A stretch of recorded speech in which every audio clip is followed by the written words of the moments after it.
There you go. There we go.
Thank you, Lynn. Are there announcements to be made? We have women's group on Wednesday, USFW, 10 o'clock at Valley Mills. And that evening we have monthly meeting for business here on Zoom at 7 o'clock.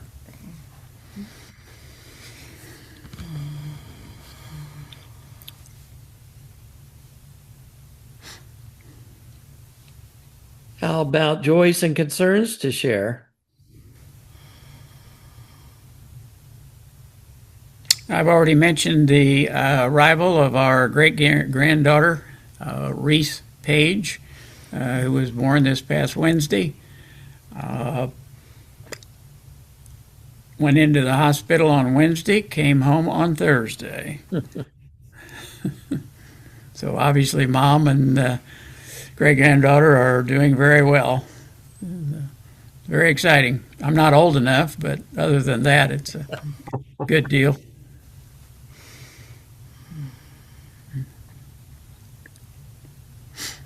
My friend Alan had a death in his family, and I'm sure he would appreciate our prayers.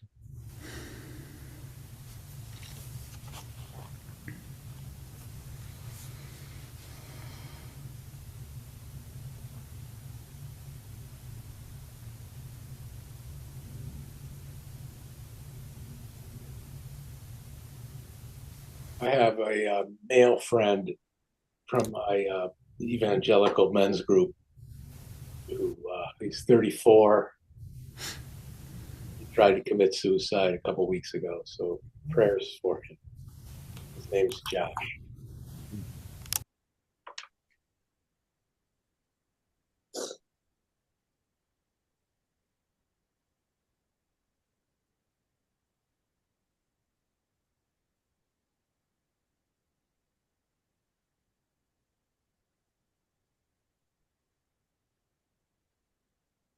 Well, I have a grandson graduating today from Purdue.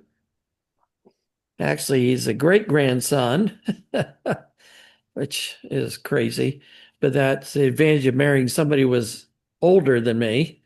But I'm pleased he graduated with a degree in forestry, and he likes to spend time in the woods here. And then he's going on to get his master's in that as well. So uh, he's Michelle, our daughter Michelle's grandson. So he's a good kid.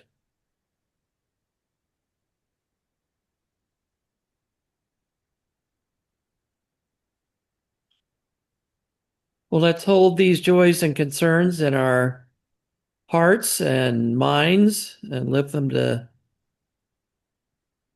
divine love as we center. And Chip's the worship leader this morning, so he will speak out of the silence as he feels led.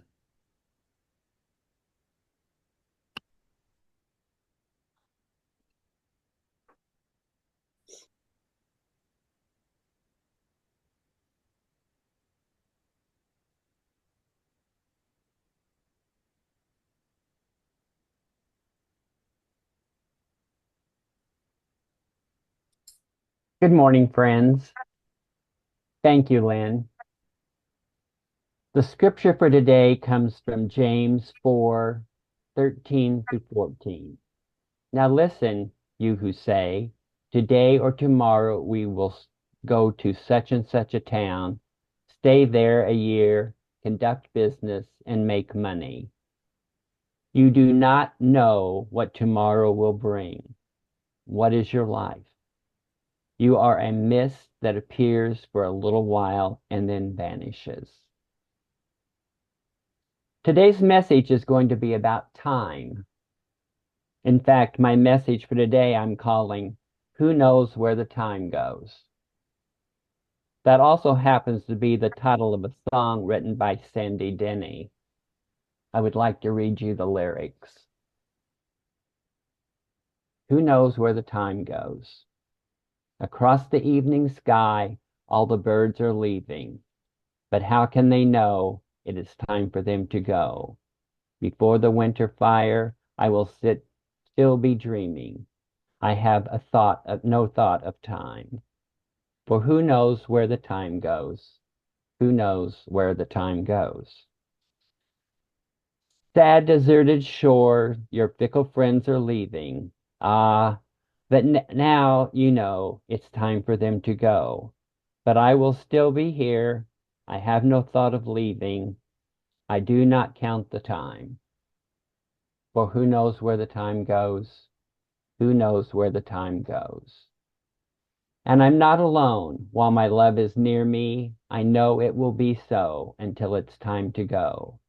So come the storms of winter and then the birds of spring. I have no fear of time. For who knows how my love grows and who knows where the time goes. Now, what I'm about to share with you started out 2 months ago. And when I started talking, those of you who know her will say, this sounds like an Aunt Betty story. And it is. Now, for those of you who don't know my Aunt Betty, God love her, she's a wonderful person and she has lots of fun and tells some wonderful stories. When she tells, however, they tend to be rather long, and you are always wondering if she is ever going to get to the point. Often I am talking to family and I'm telling them something and it starts to have twists and turns, and someone will say, okay, Aunt Betty, get to the point.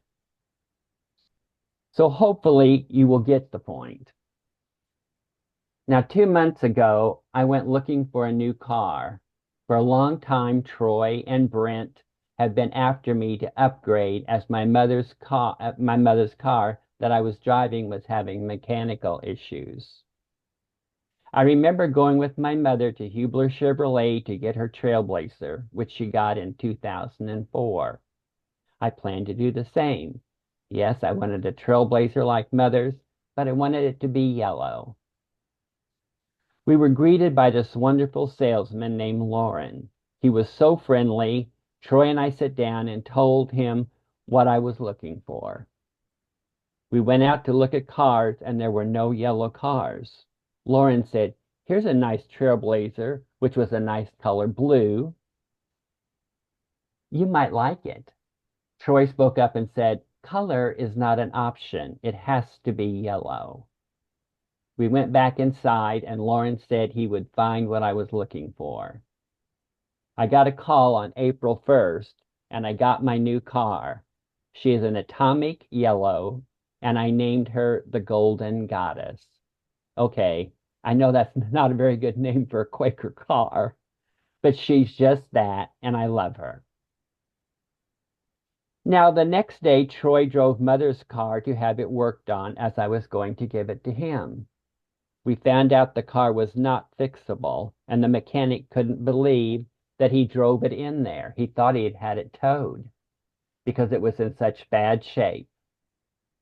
I seem to have gotten a new car just in time. Brandon was looking for a new truck, so he could give grandson Drake his old truck that had belonged to my dad. I said we could go see Lauren and Brandon could tell him what he was looking for. He had a specific truck he was looking for. It had to all be black. A week later, I got a call from Hubler saying I needed to come back and sign 2 papers that I'd failed to sign when I got my car. Brandon went with me and met Lauren, who came in on his day off for me to sign the papers. I said I didn't want to bother him on his day off, but I wanted Brandon to tell him what he was looking for. Brandon did. We went outside to look at trucks, and Brandon found a truck he loved, and he got it. Everything was done with buying the truck, but Brandon wanted a new bed liner and wheels. He wanted a bed liner and wheels painted black. We would have to pick it up later. This brings us to this week. Now, normally I start writing my message on Wednesday, and I have it all finished by Friday. Now, with all the busyness that was going on April and May, things got out of hand. Now, normally my day starts with me getting up and having coffee with the cats at 6. I watch the news and I talk to God. God sits on my sofa, so I just have a nice conversation over the coffee.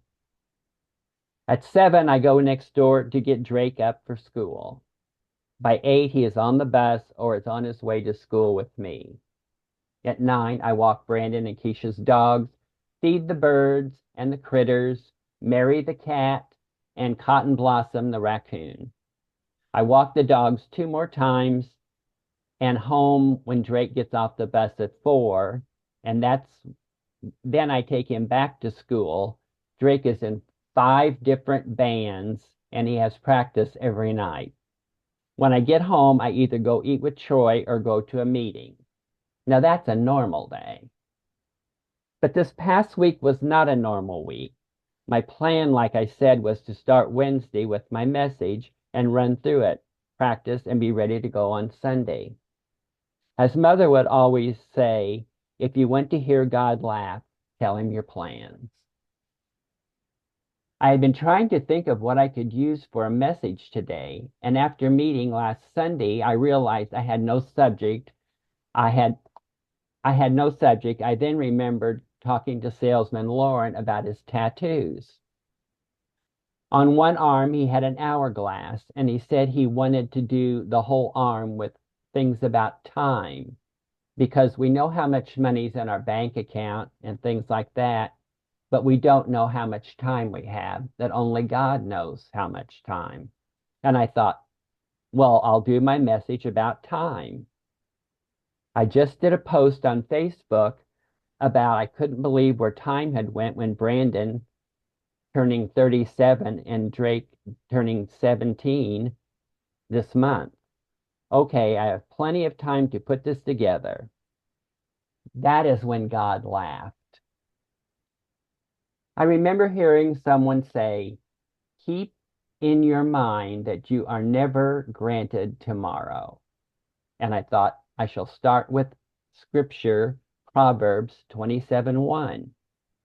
Do not boast about tomorrow, for you do not know what the day may bring. Well, I sure didn't. My week started out normal, but I had a club meeting at 6, and it was near the high school, so I was able to take Drake to school. I got home late. Sunday night, I got a call from my tree guy, and he was going to be able to take down this big, tall pine tree that was in bad shape. He would be there at house at 8:30. It took all day, and of course I was taking pictures, and he did a wonderful job, and he only lives 10 minutes from my house. He saved the wood for us to burn in the fire pit. Monday night was a concert at the high school. Drake was in it. I got home late. Tuesday, I met with a friend that works for me about summer jobs. That got taken care of, and then I had to go to the BMV to get my new license plate for the car. Everyone and their brother was there. Long wait. That night I had to attend a board meeting with the trustee and talk about why Decatur Township needed a new fire station and a government center. I was on the committee that had met over the past year to see what the problems were, and there were a lot of them. I got home late. Wednesday night was sweet night of jazz. Drake had a couple of solos. Got home late. Thursday afternoon, Brandon got a call from Lauren that the truck was ready, so we headed for Greenwood to pick it up. I had a land use meeting that evening, and we had 4 petitioners come before us. I didn't get home too late, but I did have Troy and Keisha get Drake to and from school. Friday, I was up at 4, and at 5 o'clock we headed for Warsaw to pick up the last of the stuff at the lake. We got there in time to have breakfast with family and then loaded up and got home by 2:30. As I was laying down for a nap, I got a call from my friend Pat, and the nominees for the civic council had to be presented to civic council on Monday because they'd pushed up the date, and not everyone had gotten back with me as if they would serve again or not. So I had to send emails and make calls.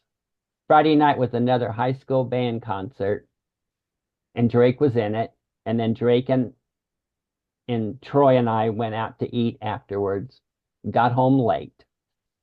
Saturday morning, I had a SWAN meeting, Southwest Association of Neighbors, at 10 o'clock. I got there and no one was there. Now I've been known not to show up at meetings on the right date, so I'm never surprised when I do. My friend Alan showed up and said that there'd been a death in his family and the meeting had been canceled, and he was so sorry. I showed up for nothing. I told him I showed up to tell him how sorry I was and to give him a hug. It was not a wasted trip, as I was meant to be there with him. Got home and Troy was feeling down, so we went to Damon's and bought some plants. So here I am at 2:30 on Saturday afternoon writing a message about time. And that, my friends, is an Aunt Betty story. On a serious note, we know how much gas we have in our cars. We know how much money we have in our bank accounts. We know how much food we have in our house. What we don't know is how much sand we have left in our hourglass. We don't know, so we must make the best of the time that we have left. There is so much to do. Get out and enjoy life. Help others. Don't worry, be happy. It all happens so fast. May the light of God surround you. May the love of God enfold you. May the power of God protect you. And may the presence of God watch over you. For wherever you are, God is.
Well, thank you, Chip and Lynn, for your ministry offerings this morning. We will now continue with unprogrammed worship, and we know some need to depart. We bid you Godspeed and hope to see you in worship soon. Thanks, Chip. Thank you, Chip.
I don't know if this is a real God sent message, but he sent, or I feel the song of Simon and Garfunkel right now. Time, time, time. See what's become of me. As I look around at my possibilities, I was so hard to please. These guys were in their 20s when they wrote that. And it connects to this 70-year-old deeply right now. But look around. The leaves are brown, and my sky is a hazy shade of winter.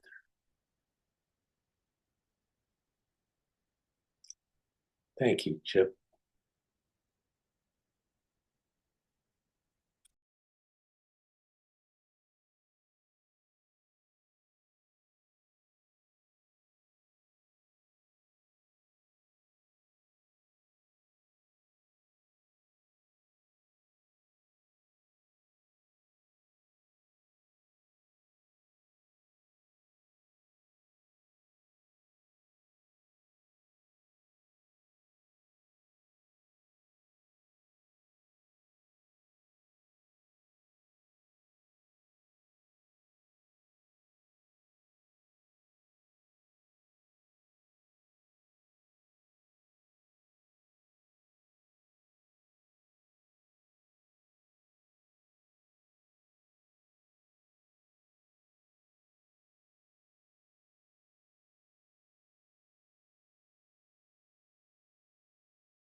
If friends' hearts are clear, we can close meeting for worship. Thanks again, Chip. Thank you, Lynn. Thank you, Chip. Thank you, Chip. Love you guys. Love Good to you see all everybody. too. Yeah. Hope to see you soon. Hey, if anybody comes out to the East Coast, you're welcome here. Okay. Good to know. Same applies here. We only live about 5 miles from the airport, so anybody traveling through, we're easy to find. I do have to go to Wisconsin sometime. That close? Well, it's on the way out there, I would think. I don't know. I have never looked. How far are you away from, what is that highway that goes up through Cleveland? 80? 80, quite a ways. That's what I thought. About 2.5 hours south of 80. Wow. Well, you guys have a good time today. It's beautiful here. Yep, here too. Good. Yeah. Enjoy your great Take care, everybody. Okay. Bye. Bye-bye.